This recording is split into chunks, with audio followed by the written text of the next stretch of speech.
नमस्कार दोस्तों, बिहार तकनीकी सेवा आयोग से रिलेटेड अभी एक अपडेट मेरे पास जो आया है, मैं उस अपडेट को कंपेयर करके मैं बताऊंगा कि क्या वो अपडेट आपके लिए जो फ्यूचर में जेई की बहाली आएगी उस पर भी एप्लीकेबल होगा या नहीं होगा। आप मेरे वीडियो से बने रहिए, वीडियो पूरा देखिएगा, तब जाकर आपका कंसेप्ट क्लियर होगा कि मैं ये बात क्यों बोल रहा हूँ कि इसका असर कनीय अभियंता की होने वाली बहाली पर भी पड़ सकता है। सबसे पहले आप ये चीज जान लीजिए कि आज के हर एक न्यूज़पेपर में एक अपडेट आया है। आर्टिकल में ये चीज बताया गया है कि पहले जो बिहार तकनीकी सेवा आयोग ने फार्मासिस्ट की जो बहाली निकाली थी, जिसके लिए आपको minimum criteria diploma in pharmacist, यानी कि वही स्टूडेंट यहाँ फॉर्म अप्लाई कर सकते थे जिन्होंने डिप्लोमा फार्मासिस्ट से किया है। यानी कि अगर आप बैचलर और मास्टर डिग्री किए हैं लेकिन आपने डिप्लोमा इन फार्मासिस्ट की डिग्री नहीं ली है तो आप एप्लीकेबल नहीं थे। यानी कि वो स्टूडेंट जो डायरेक्ट बैचलर का कोर्स किए थे, बैचलर इन फार्मासिस्ट का कोर्स किए थे और उसके बाद मास्टर इन फार्मासिस्ट किए थे, वो इस बहाली से वंचित थे। ऐसे अभ्यर्थी ने पटना हाईकोर्ट में केस किया था और केस में डिसीजन उनके पक्ष में आया था, यानी कि उनकी जीत हुई थी और उसके बाद कोर्ट के तरफ से आदेश जारी किया गया था कि जो भी स्टूडेंट्स के पास बैचलर प्लस मास्टर दोनों डिग्री है वो भी अप्लाई कर सकते हैं। इसके लिए जो मिनिमम योग्यता डिप्लोमा रखा गया है वो उचित नहीं है। इस कारण से फिर से एक बार पोर्टल खोल दिया गया है।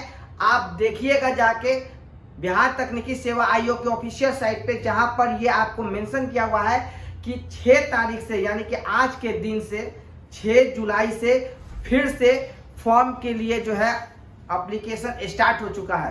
अब आप ये क्वेश्चन कीजिएगा कि कौन कौन से छात्र ये फॉर्म भरेंगे। मैं आपको बता दूं, हाईकोर्ट का 2 डिसीजन आया है। पहला डिसीजन आपको पता होगा, काफी दिनों से जो फार्मासिस्ट का जो रजिस्ट्रेशन है वो रुका हुआ था, तो बहुत सारे स्टूडेंट्स ने कोर्ट गए थे। उनका कहना था कि सर मैं ऑलरेडी 6 महीना 1 साल पहले से मैं रजिस्ट्रेशन के लिए डाला हूं, बट वहां पर रेगुलर जो है, जो सीनियर स्टाफ्स हैं, यानी कि जिनका सिग्नेचर चाहिए, ठीक है, काउंसिल में, वो रेगुलर नहीं है, वो संविदा पे कार्यरत है। इस कारण से हम लोगों का रजिस्ट्रेशन नहीं हो पा रहा है।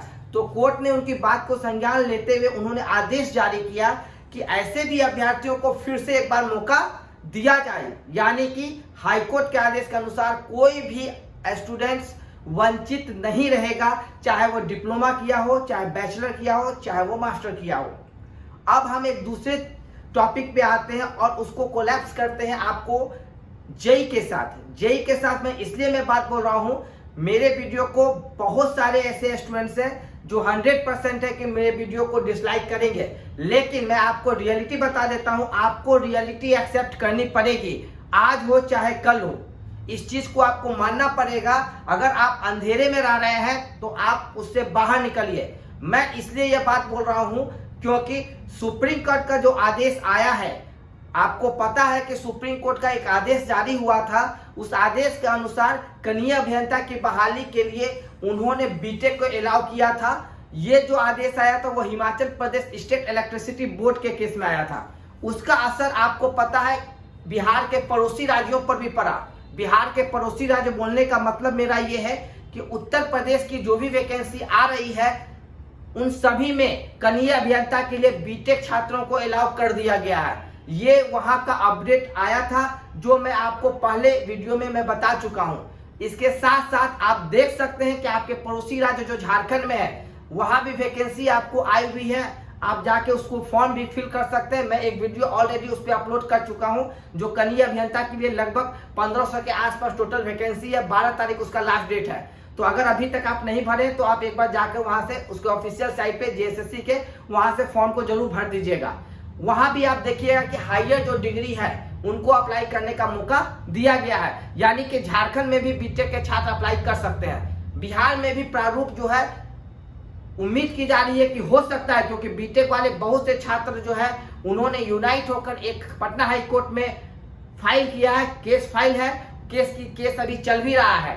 ऐसे केसेस में एक संभावना बन रही है। मैं 100% कंफर्म नहीं बोल रहा हूं क्योंकि ये जो आपको कनीय अभियंता की जो बहाली है जिसमें सिर्फ डिप्लोमा होल्डर्स को दिया गया है, ये कैबिनेट से पास हुआ था। कर्पूरी ठाकुर 1979 में जब बिहार के चीफ मिनिस्टर थे, उसी समय इस चीज को कैबिनेट से पास करवाया गया था कि सिर्फ कनीय अभियंता की बहाली के लिए डिप्लोमा होल्डर्स को ही लिया जाएगा।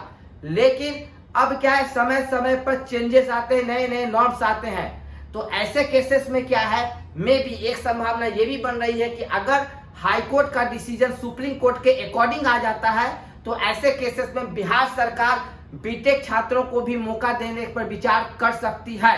ऐसे केसेस में हो सकता है कि डिप्लोमा के छात्रों में आक्रोश पैदा हो, और आक्रोश पैदा होना भी चाहिए, क्योंकि डिप्लोमा के छात्र जो होते हैं वो गरीब परिवार से बिलोंग करते हैं। ऐसे केसेस में जो बीटेक छात्र हैं, अगर वो उनका स्थान लेंगे तो ओबियसली उनको लगेगा कि मेरे से हक का जो सीट है वो बीटेक वाले ले रहे हैं। तो लेकिन मेरा कहना है कि जो भी होगा, अगर वो डिसीजन हाई कोर्ट देता है तो हाई कोर्ट का डिसीजन सर्वे सर्वा होगा, क्योंकि already same decision supreme court के द्वारा दिया गया है।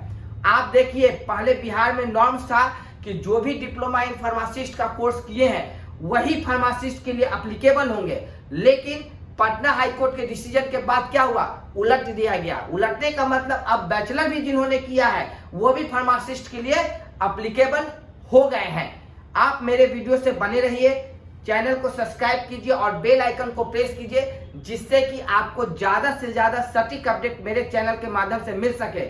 और दोस्तों, मैं आपको एक चीज और बता दूं, अगर आपको मेरी बात बुरा लग रही है, लेकिन जो रियलिटी है मैं बार बार रिपीट कर रहा हूं, उसके बारे में मैं आपसे बात किया हूं। मुझे भी ये चीज नहीं सही लग रहा है, क्योंकि जो आपको जो डिप्लोमा है, डिप्लोमा अगर बीटेक वाले कॉलेज करेंगे तो ऐसे केसेस में क्या होगा कि डिप्लोमा छात्र कहाँ जाएंगे।